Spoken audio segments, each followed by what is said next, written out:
எனது மனைவி வந்துட்டு சிவகங்கை சட்டமன்றத்தில் நாம் தமிழர் கட்சி வேட்பாளர் திட்டமிட்டு இதை வந்துட்டு எடுக்கணும்ட்டு வந்துட்டு வேட்பாளர் நிற்கக்கூடாதுக்காக இந்த அரசு வந்துட்டு செயல்படுது. அது மத்திய அரசா இருக்கட்டும் மாநில அரசா ரெண்டுமே கூட்டுத்தாவாணிகள். என்னோட 2 பேர் பேருமே நீங்க கொடுத்த பட்டியலில் டெத்துன்னு வந்திருக்கு. எதன் அடிப்படையில் நாங்கள் இறந்து போயிட்டோம், உயிரோட இருக்கவங்களை இறந்து போயிட்டு உங்களுக்கு அதிகாரம் யார் கொடுத்தா, எந்த ஆவணத்தின் அடிப்படையில் எங்களை இறந்து போனோம்னு அனுப்பிச்சு சொல்லுங்க. இப்படித்தான் இந்த எஸ்ஐஆர் நடக்குதா? எங்களுக்கே இந்த நிலைமைனா கிராமத்தில் வர பாமர மக்கள், படிக்காத மக்களுக்கு என்ன நிலைமை? செத்து போனவங்களுக்கு டெத் சர்டிஃபிகேட் வாங்குறதுக்கு 1008 ரூபாய் அலைய ஒரு நீங்க உயிரோட இருக்க எங்களை எப்படி உங்களுக்கு செத்து போன அறிவிக்க முடியும்? உங்களுக்கு யாரும் அந்த அதிகாரம் கொடுத்தா எதனை இப்படி எங்களுக்கு கொடுத்தீங்க? அது சொல்லுங்க. நீங்க கொடுத்ததை நான் சரி பண்ணிருக்கேன். நீங்க எந்த ஆதாரமும் இல்லாம இது மாதிரி எத்தனை சேர்த்தீங்கன்னு கேக்குறீங்க. எக்ஸாம்பிள் இருக்கு. நானே என்ன பொறுத்த வரைக்கும் வேற தவறு நடக்கல. நடந்திருந்தா கொடுங்க. எல்லாமே நான் சரியா தான் உங்க பிஎல்ஓக்கு நான் வெளிப்படையா உங்களுக்கு சொல்றேன். என்னோட 2 பேர் பேருமே நீங்க கொடுத்த பட்டியலில் டெத்துன்னு வந்திருக்கு.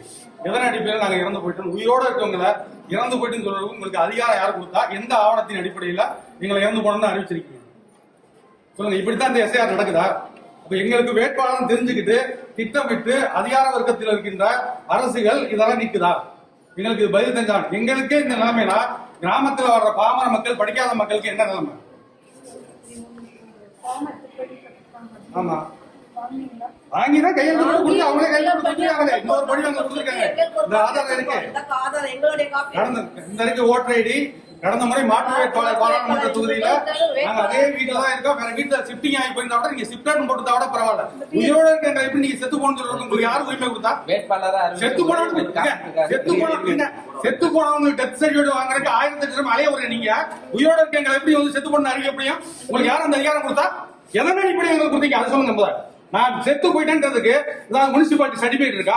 டெத் சர்டிபிகேட் கொடுத்துருக்காங்க சொல்லுங்க பாக்கலாம். கடந்த முறை நான் ஜூம் மீட்டிங்ல கொண்ட பேசுறேன். ஒரு படிவம் தான் கொடுக்குறாங்க, இன்னொரு படிவம் கொடுக்குறேன்னு 2 படிவம் வச்சிருந்த ஒரு படிவம் இருக்கு ஆதாரத்துக்கு எனக்கு இருக்கே நீங்க நீக்கிறீங்கன்னா ஒரு படிவம் கொடுத்துட்டு ஆதாரம் இல்லைன்னு திரும்ப வந்து நீங்க ஒரு டைம் கொடுத்துருக்கீங்களா? இந்த டைத்துக்கு அப்புறம் நீங்க திரும்ப வந்து சேர்க்கலாம்னு சொல்லி ஏதோ எதன் அடிப்படையில் வந்து சேர்க்க முடியும்? நீங்க இது வந்து நிர்வாக குளறுபடியா இல்ல வந்து திட்டமிட்ட சதியா? இது திட்டமிட்ட சதி, நிர்வாக குளறுபடி கிடையாது. முடிச்சிட்டீங்களாங்க?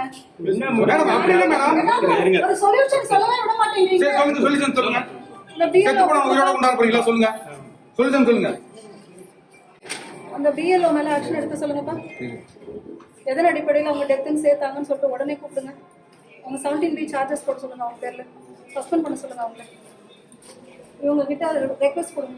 இல்ல நான் ரெக்வெஸ்ட் கொடுக்குறேன் மேடம். அதாவது நீங்க அந்த பிஎல்ஓவா வந்துட்டு பணி நிறுத்தனமோ இல்ல பணி நிகமோ செய்யறது வந்து எங்களுக்கு தேவையில்லை. அவங்க கடைக்கோடி ஊழியர்கள் அவங்களுக்கு எதுவுமே தெரியல. பிஎல்ஓக்கு தெரியல ஆரம்பத்துல நான் சொல்றேன். இல்ல பிஎல்ஓக்கு எதுவுமே தெரியலையே.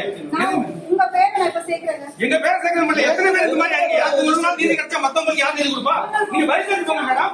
என்ன சேர்த்துறீங்க மத்தவங்களுக்கு? நீங்க வேற என்ன வச்சிருக்கீங்க? நிறைய இருக்கு. நீங்க கொடுங்க ஆதாரம் கொடுங்க.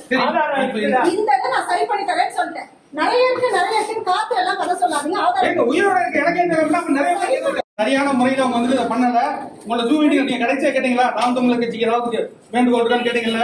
ஜூம் மீட்டிங்ல நான் அதிகம் மட்டும் என்ன சொன்னேன், வர்ற ஊழியர்களுக்கு எதுவுமே தெரிய மாட்டேங்குது. அவங்க வந்துட்டு எந்த ஒரு பிராக்டிஸ் இல்லாம வர்றாங்க, அவங்களுக்கு சரியான ட்ரைனிங் கொடுக்கணும்னு சொல்லி கொண்டு சொல்லியிருக்காங்க ஏற்கனவே.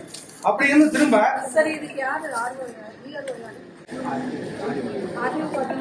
இல்ல நான் யாரையும் பாக்கலாம், நேரம் தான் பாக்கிறேன். ஏன்னா காரணம் என்னன்னா நீங்க தான் வந்தாச்சு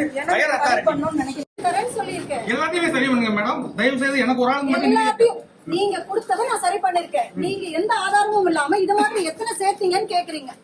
எக்ஸாம்பிள் இருக்கு. நானே என்ன பொறுத்த வரைக்கும் வேற தவறு நடக்கல. நடந்திருந்தா கொடுங்க. நாங்க எடுத்து வந்துறோம். எல்லாமே நான் சரியா தான் பண்ணிருக்கேன். எங்க பிஎல்ஓக்கு நான் வெளிப்படையா உங்களுக்கு சொல்றேன் மேடம். நான் என்ன கேக்குறேன், எனக்கு இதுக்கு மட்டும் பதில் சொல்லுங்க. இந்த பார்த்து ஸ்கேன் பண்ணாங்களா இல்ல சும்மா மொத்தமா ஸ்கேன் பண்ணிட்டாங்களா? எனக்கு அதான் கேள்வி. நான் கொடுத்த படிவத்தை பார்த்து எல்லாமே முறைப்படி நடந்துருக்கு சார். நான் மட்டும் ரெக்வெஸ்ட் பண்ணி கேக்குறேன். நான் கொடுத்த படிவத்தை சரி பண்றதுக்கு இந்த லிஸ்ட் யார் கொடுத்தாங்க சார்? இது உங்களோட லிஸ்ட் தான். இத சரி பண்றதுக்காக தான் உங்களை கூப்பிட்டு லிஸ்ட கையில கொடுத்துட்டோம். ஏதேனும் தவறுகள் நடந்திருந்தா சரி பண்ணி கொடுங்க அப்படின்றதுக்காக தான்.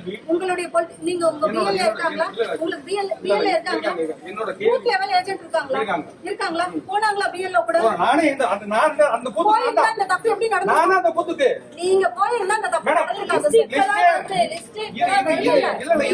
BLA வந்து BLO கூட போயிருந்தா இந்த மாதிரி இறப்பும் BLO சேர்த்துக்க நான் உங்கள்கிட்ட ஒரே ஒரு கேள்வி கேட்கிறேன். இருங்க. ஒரே ஒரு நிமிஷம். Madam, madam, madam, madam, madam, madam, madam, இருங்க. மேடம், ஒரே ஒரு கேள்வி.